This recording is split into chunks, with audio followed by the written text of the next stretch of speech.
Bom, gente, hoje vamos estar dando mais uma excelente live do Instituto Ecológico Aqualung, né? Nesse período de pandemia.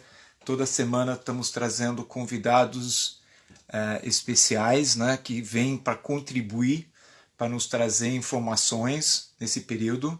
Né? E hoje vamos ter uma live muito interessante sobre eficiência na utilização dos recursos energéticos e ambientais nesse período de pandemia. Né? E o nosso convidado especial de hoje vai ser o Altamirando Fernandes Moraes, que é um especialista no assunto. Né? Ele já foi subsecretário aqui no Rio de Janeiro, na Secretaria de Meio Ambiente.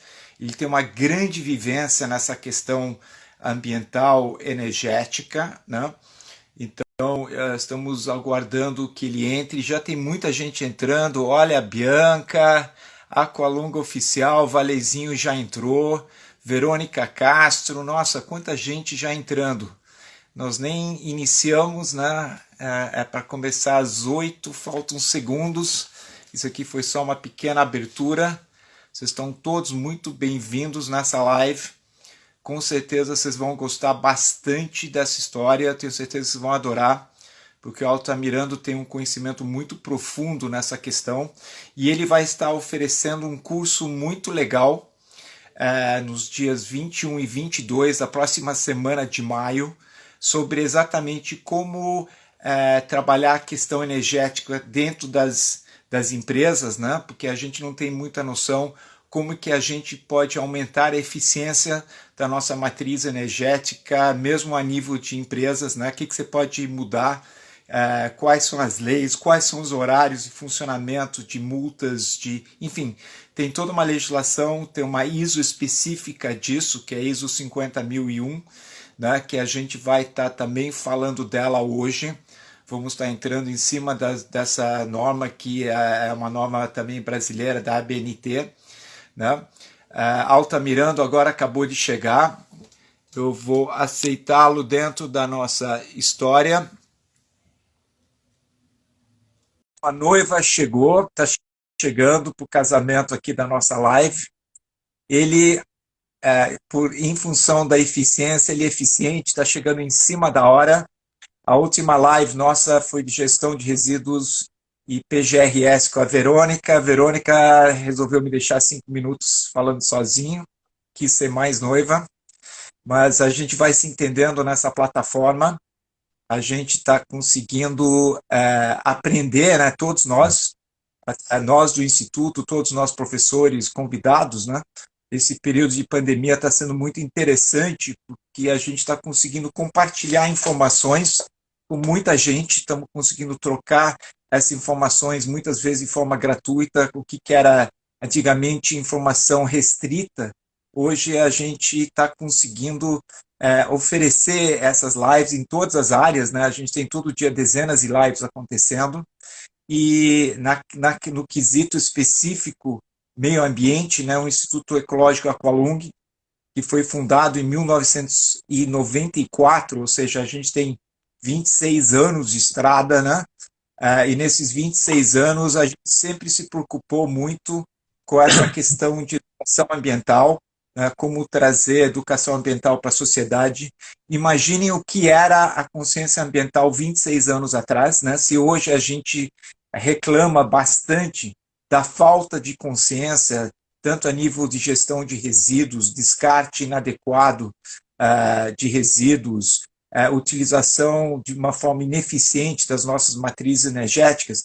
Hoje, se está ruim, 26 anos atrás estava muito pior, né? E o Instituto Aqualung, ele veio com essa missão, exatamente trazer conhecimento, compartilhar, trazer informações para o mercado, criar cursos, né? Então, nesse período todo, nós já formamos mais de 10 mil alunos, com cursos muito específicos, né? Nesse período de pandemia também tivemos que reinventar os nossos cursos, que eram todos presenciais no Rio de Janeiro, e a pandemia nos trouxe muito aprendizado, né? Vamos ver se o Altamirando entra enquanto ele está tendo dificuldade com a conexão dele. Opa, entrou. Então, só para finalizar o que estava falando, Altamirando Esse é um período novo para a gente estamos aprendendo como utilizar as novas ferramentas democráticas da internet, onde a gente pode compartilhar conhecimento. E hoje nós temos um craque aqui com a gente, nós estamos muito honrados de poder receber aqui Altamirando Fernandes Moraes, que é um especialista na área de eficiência energética, né? Ele vai contar um pouco do currículo dele, tanto a nível de Estado, né? Ele já foi subsecretário de Meio Ambiente no Rio de Janeiro, tem uma vasta experiência, e hoje ele vai estar dividindo com a gente essa experiência, falando da eficiência na utilização dos recursos energéticos e ambientais, e no final ele vai explicar como que está sendo formatado o primeiro curso, né, que a gente está dando com esse tema, que vai ser dado na semana que vem, né? Você vai ser nos dias 21 e 22 de maio, onde Altamirando vai poder entrar em profundidade nesses temas, exatamente para que os participantes possam levar para suas realidades individuais, para suas empresas, toda uma nova gestão, uma nova visão de eficiência. Então, Altamirando, muito obrigado por estar aqui, a bola está com você.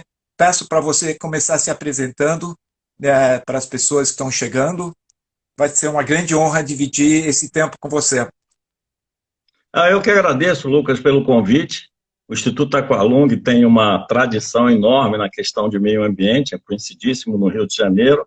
É um prazer muito grande estar aqui, estar podendo colaborar com vocês, a gente está podendo bater essa bola conjunta aqui, principalmente nesses tempos de pandemia, temos que ficar em casa, então temos que nos reinventar, como você estava dizendo, né?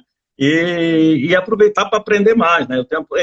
Nunca a gente pode deixar de estar sempre aprendendo, eu tenho aproveitado esse tempo para fazer vários cursos, estar aprendendo também. Eu sou engenheiro civil pelo FRJ, já desde a década de 70, de 74, fiz mestrado lá em planejamento energético, meio ambiente, fiz vários cursos em outras áreas e exerci muitas funções a nível de Estado, fui da Casa da Moeda, um dos caras que implantou a Casa da Moeda no Brasil. Antigamente o Brasil nem fazia a sua própria moeda, então a gente fez um parque industrial, já tem alguns anos também. Depois eu acabei indo para o município, para o estado, eu fui superintendente de rios e lagoas do estado do Rio de Janeiro, trabalhei muito com essa questão de recursos hídricos e naturalmente com a questão de dividir isso com a produção de energia, né? Porque os recursos hídricos no Brasil têm esse balanço, a gente vai poder falar, uma hora você tem que ver que é mais importante, se é a produção de água ou a produção de energia, porque a gente usa para as duas coisas. E encerrei minha carreira na prefeitura, digamos assim, como subsecretário de Meio Ambiente, né? Trabalhei em diversas outras áreas. A gente tem uma experiência boa aí nessa área, principalmente nessa área de energia, meio ambiente, que estão intrinsecamente juntas, né? Não tem como falar de uma coisa sem não falar em outra. Então, a princípio, eu queria até saudar o dia de hoje, que hoje é 13 de maio, né? O 13 de maio é um dia muito importante para a nação brasileira, embora a gente historicamente não reconheça, porque é o dia da abolição da escravatura, né? Escravatura, né? E essa etnia, quer dizer, que foi explorada aí durante pelo menos 300 anos no Brasil, foi a nossa primeira forma de energia, né? Foi o braço negro, o braço escravo, que fez a economia do Brasil rodar durante 300 anos. Brasil colônia, Brasil império, primeiro império, primeiro reinado, segundo reinado, foram os escravos que fizeram a exploração do minério, que sustentou o Brasil durante o tempo, a cultura do algodão, a cultura do açúcar, a cultura do café. Então, era o braço movido, a proteína, arroz e feijão, que durante anos carregou. Então, é muito importante e eu queria ser solidário com esse dia. Essa homenagem, hein? É uma linda homenagem, 13 de maio, porque, no final de contas, bate em todos nós que nós somos um povo bem misturado mesmo, né? Dificilmente alguém aqui não tem um pouco do traço da etnia negra no Brasil, né? Então, a minha primeira para primeiros tipos de energia que era utilizado. E eu queria começar falando um pouco de matriz energética, né? É importante para a gente entrar no tema, que é de eficiência energética, é conhecer o que é uma matriz energética. A matriz energética ela começa, assim, pelo menos com dois grandes aspectos. Um primeiro aspecto é a matriz energética geral, ou seja, aquela que você põe todos os sistemas produtivos dentro dela e vê como é que, quais são os recursos que você está utilizando para isso. Então, por exemplo, quando a gente fala de matriz energética, simplesmente a gente está falando de uso da energia elétrica, mas está falando do uso da energia dos transportes, avião, navegação, um automóvel. Então, a gente está falando de energia, de um modo geral, utilizada em diversos setores da produção, né? Quer dizer, não só da indústria, nem só a energia elétrica. São duas matrizes importantes. Segundo, a matriz energética elétrica também é muito importante no Brasil. Então, e no mundo. A nível mundial, a gente tem 86% da nossa energia, da matriz energética geral, não renovável. Isso é um absurdo do ponto de vista do meio ambiente, que a gente tenha chegado em 2020, quando desde 1900 dos anos 80, os chamados ecologistas da época, o Clube de Roma, já alertavam para os possíveis problemas que a gente teria com o planeta se a gente não mudasse essa matriz energética baseada em combustíveis fósseis. E hoje a gente ainda tem 86% de não renováveis, já temos um linear de mudanças climáticas provenientes de aquecimento global no planeta e uma preocupação enorme daqueles que querem ver uma geração futura, daqueles que querem ver os seus filhos e netos sobrevivendo num planeta melhor, né? E está difícil, né? A gente tem essas pandemias, essas coisas, esses tornados, essas mudanças todas vêm provenientes do excesso de carbono que há no ar. Então tem uma relação muito direta entre energia e mudanças climáticas e aquecimento global, né? Porque para aqueles que não sabem, de um modo geral, o aquecimento global é o aquecimento natural do planeta, na verdade. Você tem os raios solares que incidem sobre a Terra e quando eles voltam, uma parte fica aqui retida pela nossa geosfera e outra parte é refletida para o universo. Isso durante milhões de anos e especificamente nos últimos 2000 anos não tinha mudado, né? Na verdade, ele começa a mudar a partir da Revolução Industrial, ser humano, que a emissão do CO2 que vai para a atmosfera está aprisionando e não deixando voltar as quantidades de raios solares que ficavam e aquecendo o planeta. E isso desestabiliza toda a questão do clima no planeta. Então, o problema que veio a partir do momento que a gente consegue ter essa riqueza que na verdade já existia e estava lá há milhões de anos, mas é que a gente consegue tecnologia para fazer do petróleo o que nós fizemos e desenvolver o planeta. O petróleo foi importante nessa parte. Agora a gente passou dos limites, né? Porque o nível de consumo que a gente tem do petróleo, a dependência de energia que a gente ficou dele, leva a isso. Então a gente precisa rever esse modelo. E quando eu falo a gente, não é só o Brasil, o mundo inteiro. Estamos todos nessa. Não tem só o Brasil só,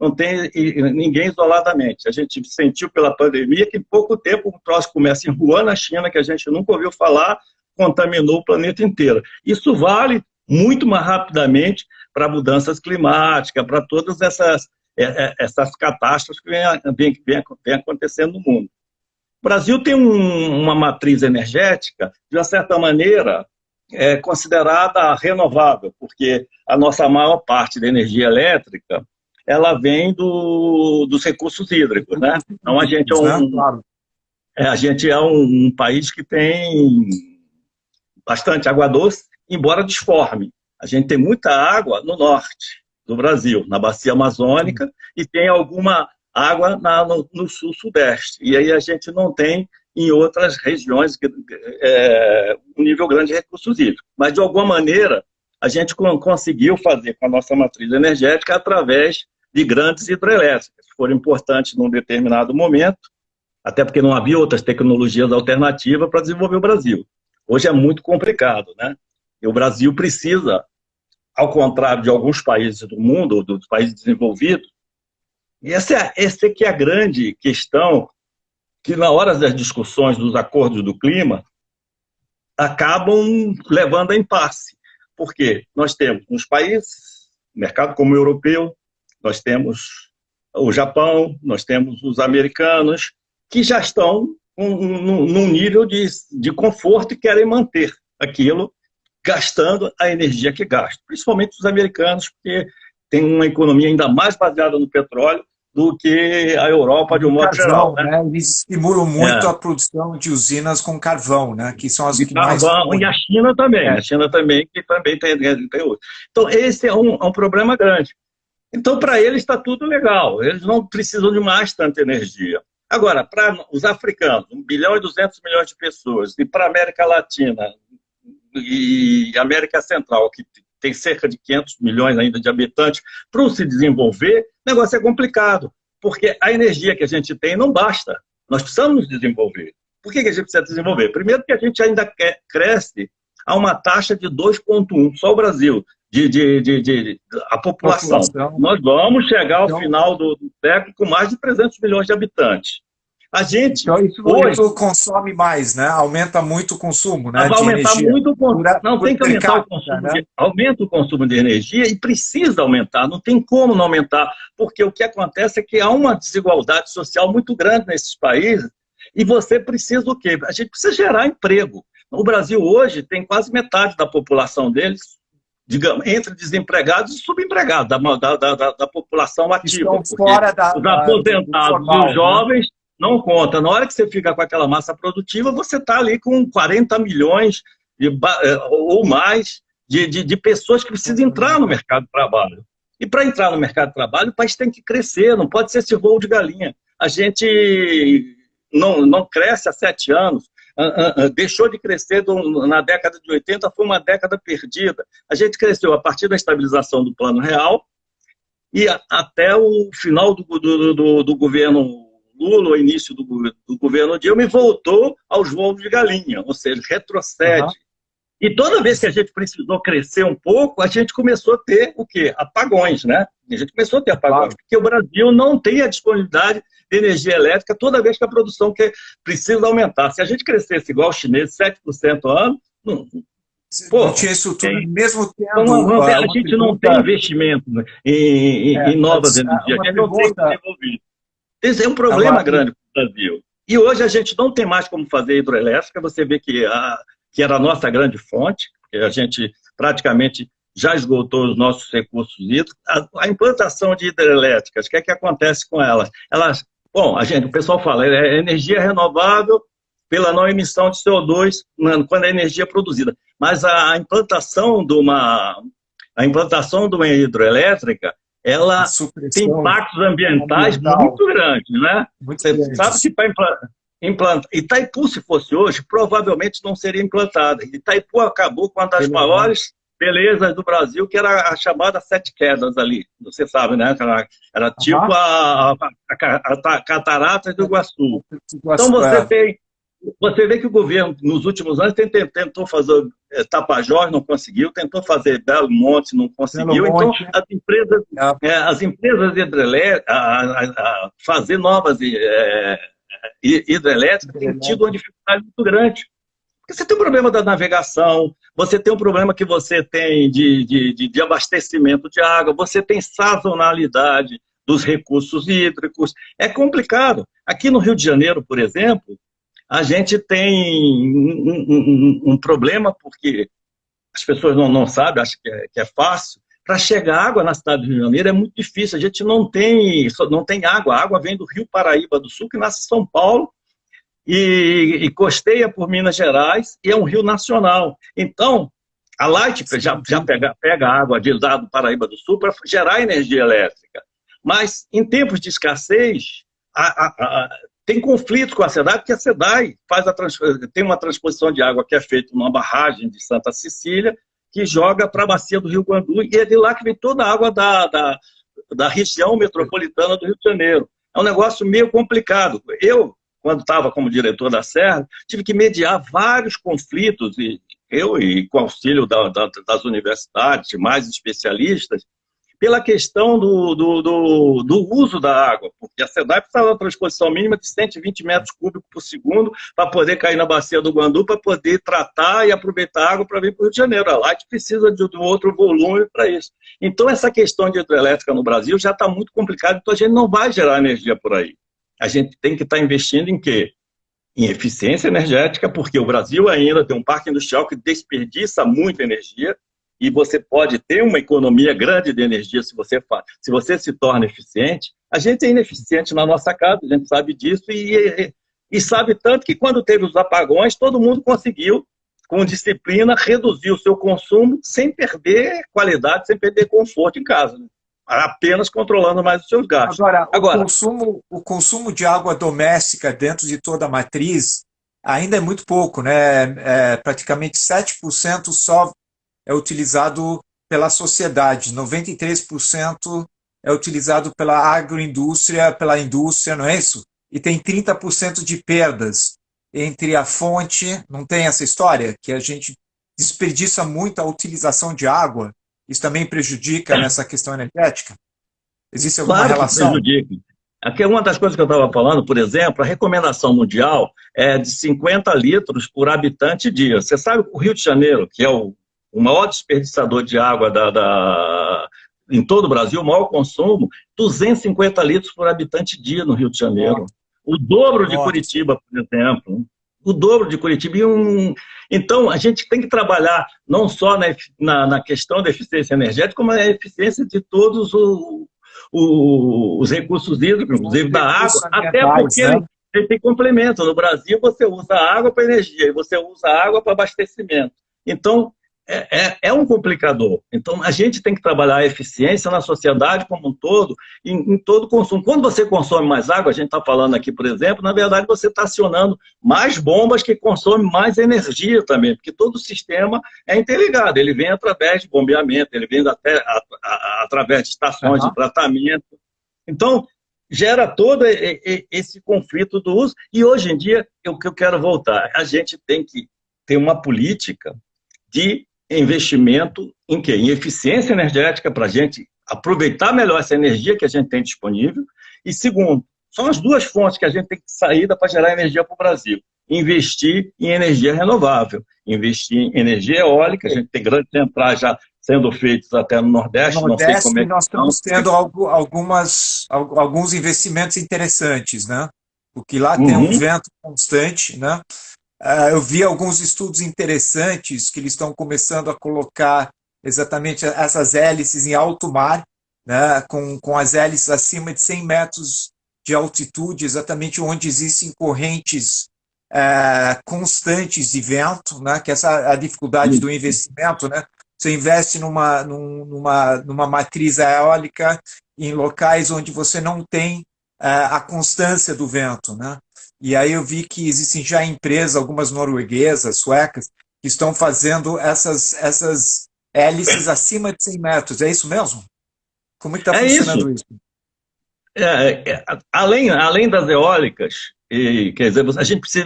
Onde o Brasil está muito atrasado na questão da energia solar, que é onde a gente tem mais disponibilidade para investir. Eu não sei por que no Brasil não se investe mais maciçamente, não há uma direção, uma política de governo para a questão da fotovoltaica. Ainda está muito tímido. Os primeiros sinais estavam saindo e estão meio paralisados, porque a quantidade de insolação que tem o Brasil é uma vez e meia da Alemanha. A Alemanha tem um aproveitamento de energia solar muito maior do que o Brasil. A Alemanha, em 10 anos, ela saiu de 16% de energias renováveis para 40%. Se você for na Alemanha, tá eólica para todos os lados e energia solar para todos os lados. E a gente mesmo tendo menos sol do que a gente, né? Menos sol durante o ano. Na Alemanha, que eu tenho um dado de energia solar, a radiação solar diária no Brasil varia até 6,5 kWh por metro quadrado, de coisa dia, enquanto na Alemanha 3,4. É quase a metade. E eles têm o triplo de utilização de energia solar. Entendeu? Então é questão de política de governo. Mas também eles Oi? não tiveram a opção hídrica, possivelmente na Alemanha, como nós tivemos. O Brasil tinha Sim, uma mas ele. fartura de água Mas e a sabe o que é que eles gente meio que tinham? se viciou, criou monopólio, né? É, Devem ter não, monopólios nesse. ô, Luca, eles tinham, sabe o quê? Eles, né, não, eles tinham energia nuclear e eles fecharam as usinas nucleares deles, né? Olha, Eles hoje aham, trabalham com energia, essas energias renováveis, a solar, a eólica e biomassa, eles trabalham com gás natural vindo da Rússia e trabalham com a energia nuclear, mas vindo das plantas francesas, entendeu? Das estações francesas. Mas eles estão nessa política para se livrarem disso. O Brasil é, tem mais opção também. a Verônica está fazendo uma pergunta interessante, né? Um comentário, que hoje muitos Uhum. países estão descobrindo que a própria força da natureza gera energia. Então, as marés, né, no que elas sobem e descem, você pode utilizar a maré para gerar energia através de geradores que vão Isso. trabalhando com essa alavanca, né? E tem já Isso várias já tem, cidades fora. tem uma planta já no Rio Grande do Norte que já está No gerando Rio, a energia dessa primeira, maneira. né? Foi a É a primeira, do primeira Rio que a Grande do gente Norte. tem. É a primeira. Outra coisa, fala um Tem, pouco. Estou deixa eu só te falar perguntando uma coisa, sobre. que entrou uma pergunta interessante aqui, até local, porque você disse, dizendo assim, o IFAM indeferiu a energia solar na Casa Mãe do Brasil. Eu trabalhei na Casa Mãe do Brasil, falei de Casa Mãe do Brasil, o que é Aham. um absurdo. Porque você vê que ainda a mentalidade brasileira. A Casa da Moeda, ela tem um prédio na Praça da República que basicamente, se você implantasse no telhado, que não é visível, você teria energia solar para abastecer o prédio inteiro. E aí vai o burocrata e indefere, porque acha que se alguém passar de avião, vai ver que tem placas solares num prédio antigo, então é um prédio que é tombado, entendeu? São essas coisas de Brasil que às vezes nos atrapalham Que muito, entendeu? travam a gente, né? Trava muito. Mas como é que você vê o futuro dessa matriz renovável, especialmente na parte solar? Hoje o Brasil tem o quê? Mais ou menos 2%, nem isso, né? De Nem é energia isso. solar. É menos de É, dois é por cento, né? menos de E a Alemanha, 2%. você É está a média. falando acima de 10, né? Isso, na Alemanha está acima de 10, e na Espanha também, na China também. Mas não tem jeito. Apesar do lobby das indústrias de petróleo, né, quer dizer, e Aham, principalmente lideradas pelos Estados Unidos, cá para nós a eleição do Trump foi um desastre para o meio aham, ambiente, para as energias renováveis, porque os americanos têm a extração do petróleo de xisto. Hoje o meu professor Raimundo de Oliveira, que estava me dando uma aula sobre isso, entendeu? aham. E que, e que com isso eles deram uma alavancada grande no petróleo. Os americanos consomem 25 milhões de barris dia para produzir sua energia. Para você ter ideia, isso é 10 vezes o consumo do Brasil. Eles têm apenas Nossa, uma população um pouquinho maior que a nossa, uma vez e meia, e consomem 10 vezes. Esse padrão americano não pode ser o padrão de desenvolvimento para a gente, nem para o mundo. não, de jeito nenhum. E alguns De jeito tipos nenhum. de política americanos não querem abrir mão disso. Então, esse petróleo de xisto ele é extremamente impactante para o meio ambiente e eles agora se embananaram um pouco com a questão da pandemia. A pandemia, às vezes, para o meio ambiente tem sido boa, entendeu? Porque, Fala um por pouco exemplo, ele disso, estão inviabilizou, perguntando. por enquanto, ele está Né? inviabilizando o petróleo de xisto. Não dá para ele custar menos do que US$ 40 o O barril para barril. extração. É, E o preço despencou porque não tem demanda, né? Aí vale a lei da claro. economia. Então, talvez a pandemia tenha feito chegar o pico do petróleo, que o pessoal está esperando o pico do petróleo, os especialistas, para 2030, entendeu? Em 2030 Aham. começaria o pico do petróleo e começaria talvez o declínio da sua utilização. Talvez essa pandemia possa estar antecipando isso e o pessoal está já querendo vender os seus barris, principalmente quem tem suas grandes reservas, na Bacia das Almas. Aí, nós chegamos a ter valor Não, muito negativo do barato, petróleo claro. recentemente, não é isso? Certo, Mas certo. Acho que a pandemia mostrou, primeiro, que consumindo menos, né, nós estamos com o ar mais limpo, o céu mais azul. Né? O Rio de Janeiro, hoje mesmo, eu estava olhando para o céu. Gente, tem esses últimos dias um céu de um azul que a gente nunca teve, né? Porque a gente não tem tanto carro na rua, não tem tanto ônibus na rua. A China tem cidades que viviam cobertas de poluição que hoje estão claras, né? Então, acho que pode ser que a própria sociedade aprenda muito, porque muita gente nasceu na poluição, nessa nova geração dos últimos 20 anos nasceu num país, num mundo poluído, e pela primeira vez eles estão vendo a atmosfera mais limpa. Pode ser que isso traga algum benefício em termos das pessoas reduzirem a utilização de carros, buscarem formas mais alternativas de transporte, bicicleta, trabalhar em casa. A gente estava conversando hoje sobre isso nós dois, né?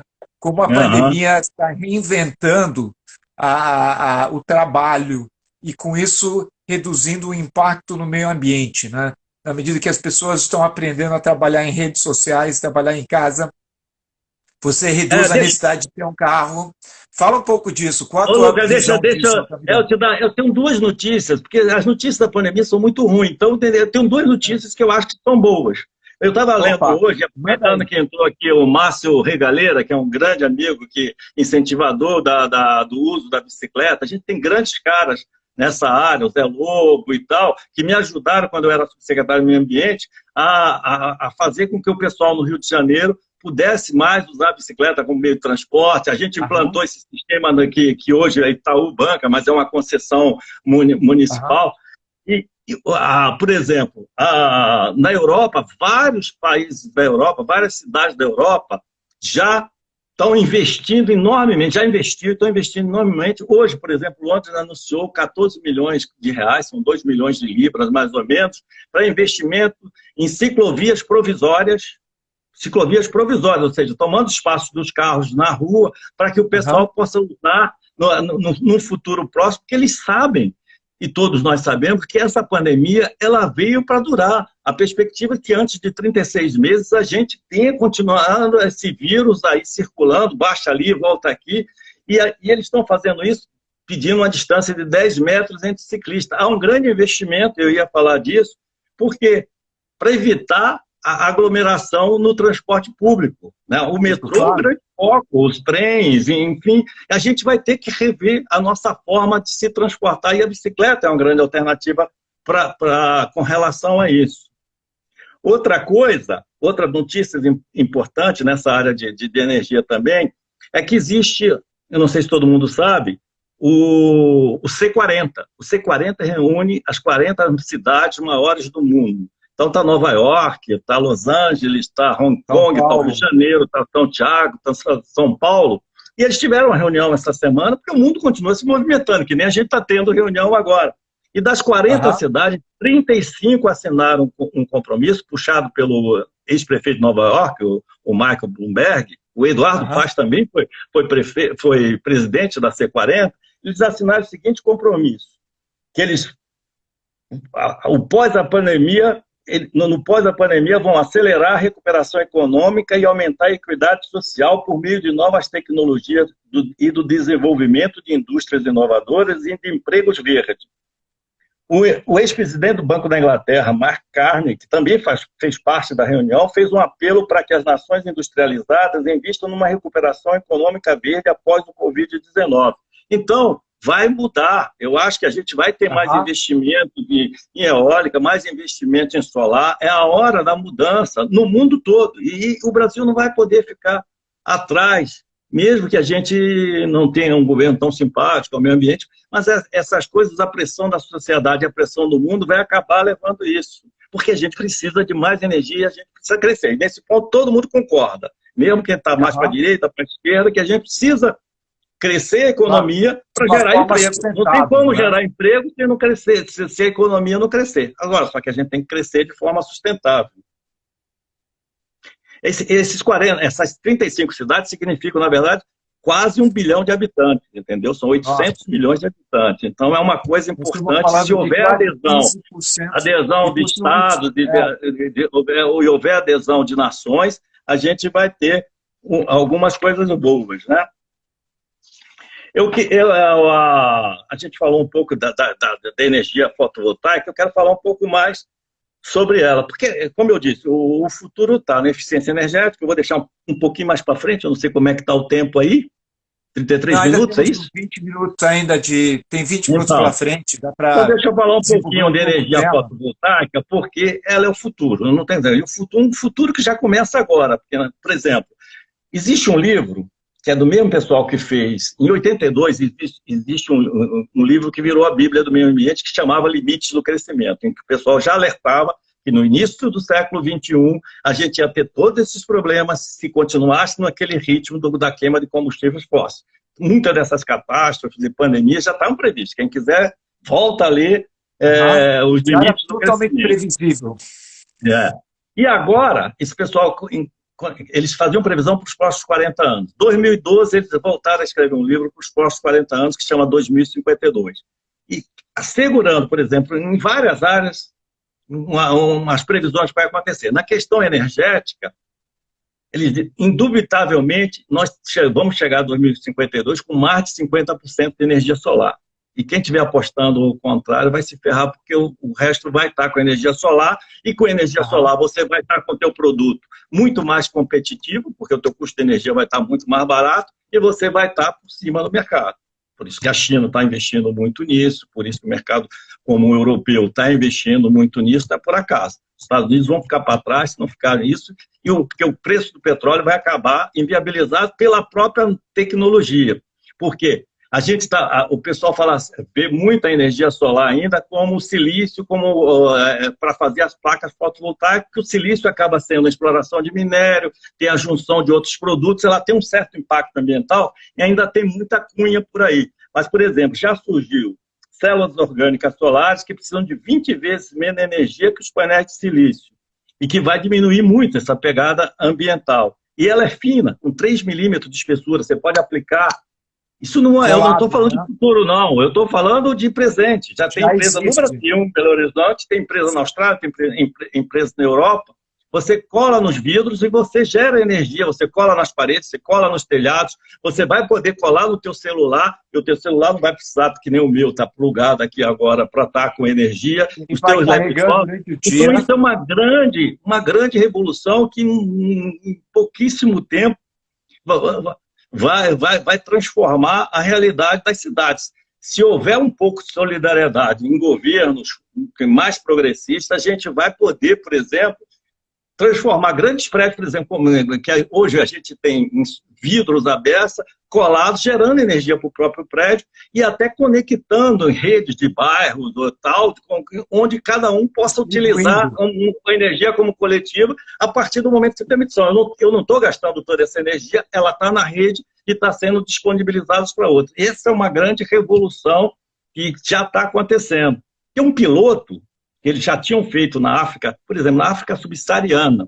Os caras não têm menor condição de energia, aquelas vilas distantes de tudo. O pessoal foi lá, botou placa solar em todas elas, interligou todo mundo, conseguiu conectar a geladeira para os caras, conectar a televisão, conectar computador, o pessoal fazer curso à distância, e cada um tem um medidor. Então, aquilo que você não está usando, o teu vizinho pode estar usando, ele pode ter um outro tipo de negócio ali para vender para aquela vila. Isso na África seria impossível, eles conseguiram conectar esse pessoal com o mundo. Agora, é muito mais fácil fazer isso nas grandes cidades do mundo, né? Se houver uma política para Claro. isso.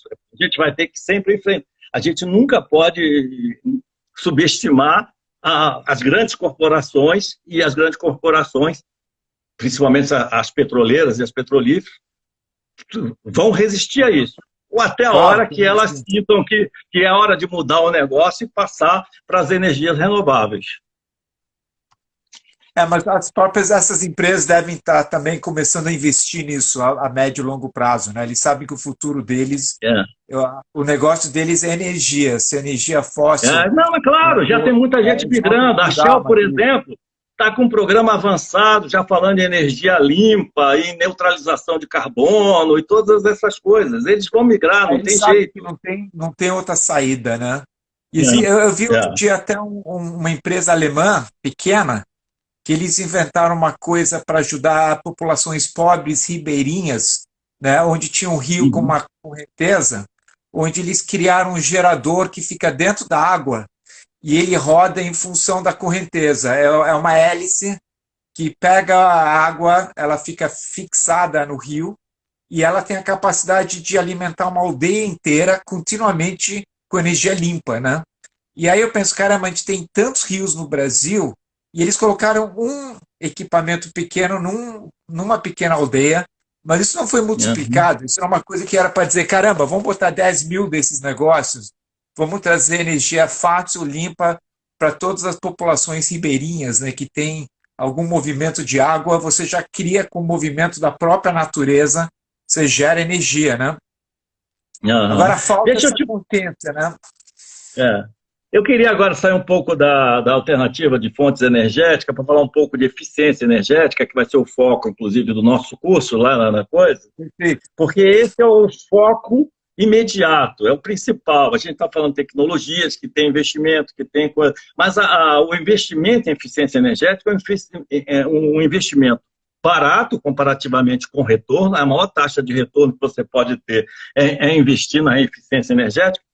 E no Brasil, por exemplo, 70% do da energia na produção, no setor produtivo, são nos motores. Porque acontece que o pessoal tem motores muito antigos e o rendimento de motores mudou muito nos últimos anos. Os motores hoje chegam a 96% de rendimento. Isso, a troca de motores se paga em 2, 3 anos. Mas precisa haver uma linha de incentivo para isso, precisa haver investimentos do BNDES, que o cara possa lá pegar, porque ele faria isso muito legal.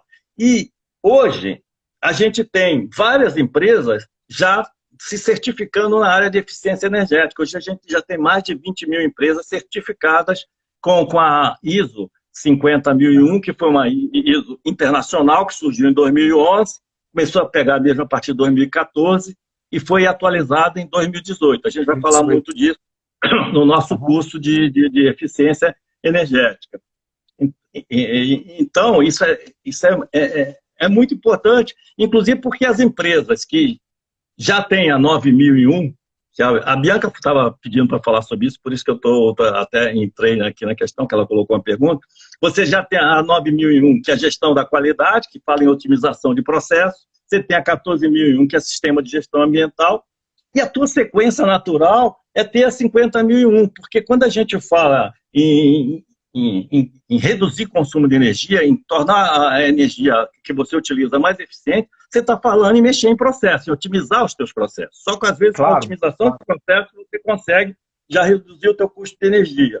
E quando você mexe nos teus recursos ambientais, quando é isso que eu estou dizendo, você, nos teus insumos, você consegue insumos mais baratos, você consegue insumos que impactam menos, você está falando em sistema de gestão ambiental. Então, é natural que quem faz 9001, 14001, vá para 50001. Isso aqui já tem muita empresa. Outro dia eu tive num seminário da CSN, antiga CSN, agora era ThyssenKrupp, e agora está, não sei como é que é o nome, é a Companhia Siderúrgica do Atlântico, lá em Santa Cruz, e eles entraram na 50, e olha que é uma empresa enorme, né? Mas entraram e estão fazendo a eficiência energética, apresentando resultados grandes, trocando tudo por LED, todas as coisas, trocando os fornos, enfim, implantando energia solar, implantando uma série de coisas lá. E assim como ela, tem muita empresa no Brasil. Eu já falei que já tem mais de 20 mil se certificando, né? Então a gente vai falar muito sobre isso, né? Porque é importante.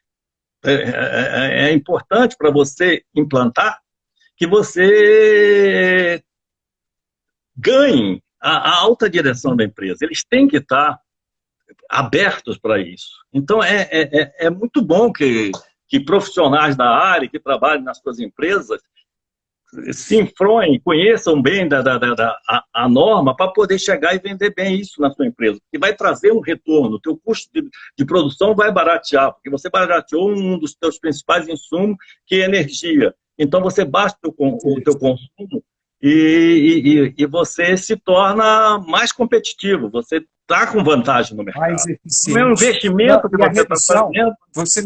você me deu alguns exemplos que o empresário brasileiro não tem muito essa cultura, né? Que de repente o alemão tem, de associar um lado positivo do meio ambiente com um ganho de eficiência e redução de custos, né? O empresário brasileiro ele tem tanta dificuldade de acessar capital de giro, capital de investimento, aquilo que você falou, né? As nossas matrizes de equipamentos são muito ultrapassadas. Até em casa, muita gente tem um ar-condicionado antigo que ele consome 4 vezes mais do que um novo. Né? Se a pessoa fizesse a conta na ponta do lápis, trocaria todos os aparelhos antigos de casa, que ele vai sair ganhando em um ano, ele já pagou todos os equipamentos. Né? Agora, como é que se introduz essa cultura dentro de uma organização? Quer dizer, eu sei que você vai estar falando isso muito no curso, né? Mas só para dar uma dica para as pessoas que estão participando, né? Seria interessante falar assim, quem é o profissional na empresa, né? Ele pode ser da área ambiental, ele pode ser da área de auditoria, o auditor pode auditar isso e perceber que existem perdas, que existem formas de ganhar, que muitas vezes o próprio empresário, a parte não tem essa preocupação, eles estão tentando sobreviver no meio de uma crise e não estão focados nisso. Então, obviamente, eles precisam do apoio da turma de baixo que tem o conhecimento, que está vindo com essas novas ideias para dizer, opa, vamos trocar isso por um equipamento mais eficiente, vamos mudar a nossa planta. Quem são essas pessoas na organização? Quem serão? Eu acho que os carros-chefes são as pessoas da linha de produção, porque eles sentem que eles têm uma tendência a querer melhorar, baratear o seu produto, porque é uma garantia dos seus empregos, à medida que senão você não se torna competitivo. E essas pessoas é que estão sempre buscando ideias para baratear o custo. E a energia é um deles, uma associação do pessoal da energia dentro da empresa, do sistema de manutenção, com o pessoal da produção para sensibilizar a direção da empresa. Agora, de modo geral, quer dizer, os grandes empresários brasileiros já estão mais ou menos nessa linha de conscientização, buscando a eficiência energética. Mas dentro de empresas menores também, as pessoas têm que abrir para isso, entendeu? Porque senão ela não se torna competitiva. Eu acho que o mercado está tão espremido, as pessoas estão tão coisa que eles vão acabar buscando isso de uma forma, de uma maneira ou de outra. É uma necessidade. Inclusive nas nossas próprias residências. Então, o custo de energia está cada vez mais caro. A gente vê aquelas bandeiras vermelhas, bandeira amarela, todo dia. Então, dentro da nossa própria casa, isso serve para o pessoal de residência se tornar mais eficiente. Então, você dentro da sua casa, só para dar um exemplo que pode ser igual da produção, você tem que ter foco aonde? Nos motores, assim como é na indústria, na casa. Quem que consome? Eu tenho que conhecer minha casa. Quem consome geladeira. Se você tem geladeira que não é Procel, ela está consumindo muito. E mesmo que seja uma Procel, você está com a geladeira 24 horas por dia. Então, você tem que ter planejamento, assim como se fosse uma indústria. Por exemplo, eu tenho que planejar. Se a época do ano é fria, eu tenho que estar com a minha geladeira no mínimo. Se a época do ano é quente, eu posso aumentar a geladeira. Isso as pessoas não notam, mas isso faz uma diferença grande no consumo. A questão do ar-condicionado que você falou, do tipo de ar-condicionado que você tem, faz uma diferença muito grande. A troca das lâmpadas por LED, a lâmpada de LED ela tem 50 vezes em termos de vida útil do que uma lâmpada comum. A durabilidade, você esquece. Os fabricantes estão dando garantia de 3 anos. 3 anos para a lâmpada LED. Então, um investimento, e elas baratearam muito. Então, a primeira coisa que você tem que fazer é trocar toda a tua geladeira, fazer um planejamento na tua questão de lavar roupa, porque máquina de lavar roupa tem motor, então eu não posso estar todo dia ligando a máquina e lavando, é um desperdício, eu tenho que juntar roupa para poder lavar. Até na questão do ferro elétrico, por exemplo, a partida do ferro elétrico até ele esquentar, aquilo é resistência. Resistência significa o seguinte: da energia que eu estou utilizando, metade está indo sob a forma de calor, outra metade está sendo perdida. Então, eu não posso passar 2 camisas, parei, coisa. Eu tenho que juntar roupa para passar, porque depois que ele esquenta, aí ele entra no modo avião, entendeu? Então, são coisas pequenas que você pode fazer no dia a dia e que valem também, na verdade, para quando a gente pensa num sistema de produção, numa planta de produção. Eu tenho que procurar, esse pessoal da produção, o pessoal lá de energia, tem que procurar o quê? Procurar os users, os caras que mais consomem energia, os consumidores, grandes consumidores de energia. E te garanto uma coisa, vai em cima dos motores que você vai economizar muito, entendeu? Você acha que numa residência, pega um exemplo de uma residência antiga, ar-condicionado daquele bem velhinho, né, sem lâmpada LED, geladeira velha, e a pessoa decide, então, fazer esse investimento, dizer, troco tudo por eficiência energética. Você chega a uma queda de 40% na tua conta? É possível, dependendo do que você tem em casa, você Eu pode chegar cheguei, até eu falo isso 60%, porque entendeu? eu É. cheguei a uma queda de 40%, trocando ares condicionados super antigos, né, por esses novos, que realmente o consumo é muito mais barato, trocando tudo por LED e comparando o uso que eu tenho hoje, eu tenho mais energia, eu tenho mais ar condicionado funcionando e minha conta de luz é 40% mais baixa. Isso eu fiz em um Ô, ano. Lu, Em um ano. exatamente. Pequeno Eu vou te dar um investimento, trocando exemplo. ar, trocando um ano. Tá? Eu vou te dar um exemplo de uma coisa recente que eu fiz. Aqui tem algumas pessoas até que são da Casa da Moeda que estavam assistindo. Eu estava gerenciando na Praça da República esse museu que eu estou falando que o IFAM negou de se colocar energia solar, que ia praticamente zerar o consumo de energia no museu. Uhum. Mas a gente, quando eu cheguei, quando a gente estava lá, a conta chegava a R$ 20.000 por mês. Quando nós saímos na última vez, a conta estava em R$ 8.000. E o que a gente Nossa, fez? imagina. A gente fez um planejamento de uso do ar-condicionado, porque o ar-condicionado é coisa. A gente fez uma troca das lâmpadas todas por lâmpada LED. A gente fez um planejamento de uso de elevadores, você não precisa. A gente fez um planejamento na questão do abastecimento de água. A bomba estava entrando automaticamente, então você faz um planejamento que a bomba, que você tem uma boia lá em cima, a boia baixou um pouquinho, a caixa está cheia, a bomba entra outra vez. Então, isso não funciona. Com esse planejamento, a gente caiu de uma conta de 20 mil para 8 mil reais. E no planejamento, Nossa. incluía colocar a energia fotovoltaica no teto, em que a gente zeraria o custo da energia, entendeu? A gente pode. Uhum. E hoje em dia, pela resolução que a gente tem da ANEEL 687/2015, a microgeração distribuída, a gente pode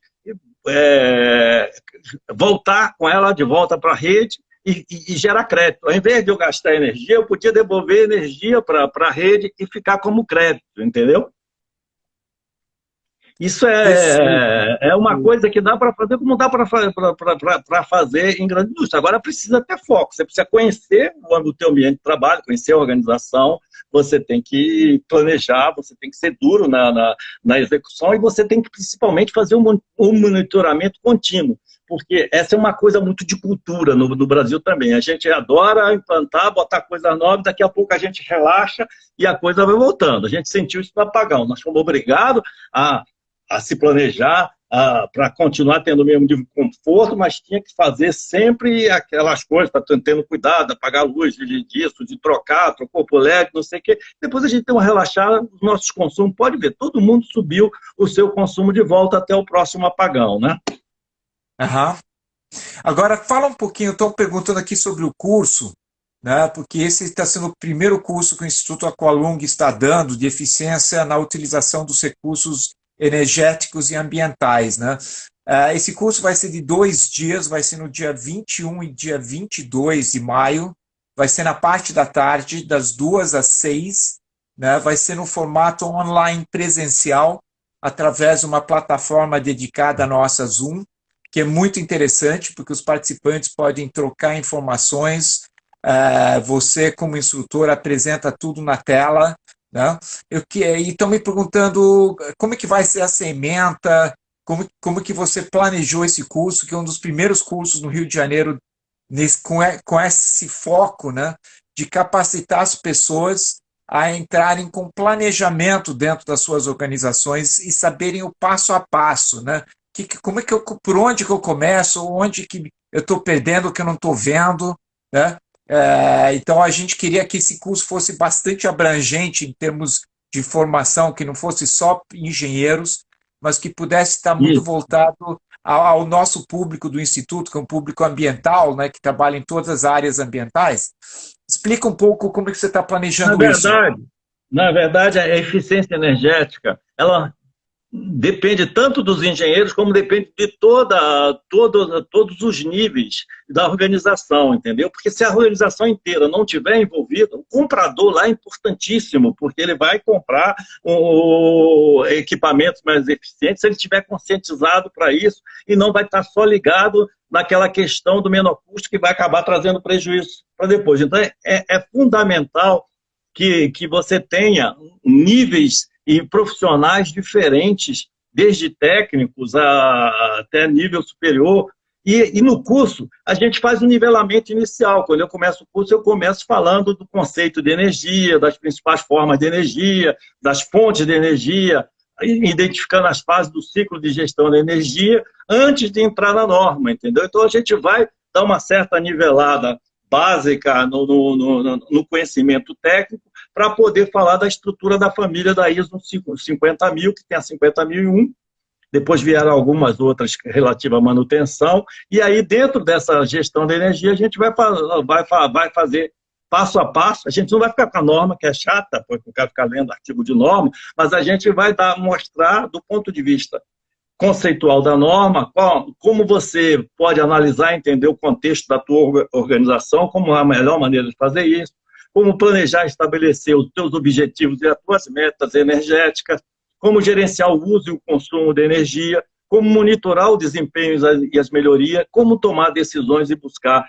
melhorias contínuas, e vamos discutir casos reais. Eu estou preparando um caso aqui, por exemplo, rapidinho, que o camarada possa pegar lá, olha, tem esse prédiozinho assim, ele tem tanta diária de telhado, ele tem isso, ele tem aquilo de motor, não sei o quê, e a gente bem que dá uma dividida em grupos do pessoal, no pessoal, para o pessoal trabalhar ali e ver, eu vou dar as contas de energia daquele prédio, e o pessoal trabalhar e ver quanto é que ele vai conseguir reduzir no consumo, entendeu? Saber se o cara pegou o espírito da coisa para fazer isso, entendeu? Então ele vai ficar com um modelinho bom para fazer isso. E você acha que, em termos de mercado de trabalho, alguém que faça esse curso, ele tem uma alavancagem? Ou seja, você acha que as empresas, voltando agora pós-pandemia, tal, com grandes restrições financeiras, elas vão realmente, vai ser necessário buscar eficiência para voltar a serem competitivas, e vão buscar profissionais com essa competência? Esse profissional que fizer o curso, ele vai ter um diferencial no mercado? Eu acho que sim, porque não é uma coisa ainda que está tão difundida no Brasil. A gente falou que está difundida, grandes empresas estão trabalhando com isso, mas o mercado brasileiro é formado pelas padarias da esquina.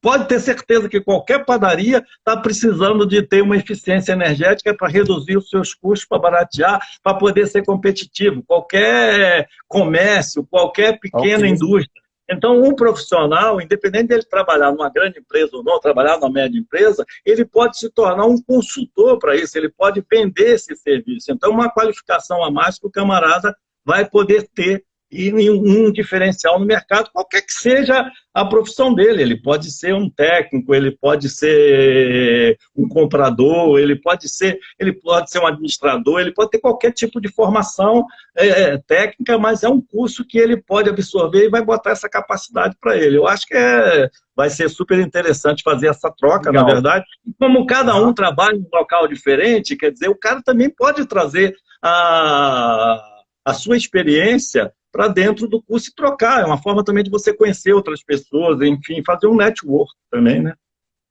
E hoje em dia as empresas estão sendo cobradas cada vez mais, especialmente as grandes, por relatórios de sustentabilidade, para mostrar o que elas fizeram no ano em relação a diminuir sua pegada ambiental. Tem um recado aqui do menino lá da Cada Moeda, Marcelo Sicre, que trabalhamos junto, pedindo uma vaga no curso. Eu estou duro, Altamirano, me arruma uma vaga no curso.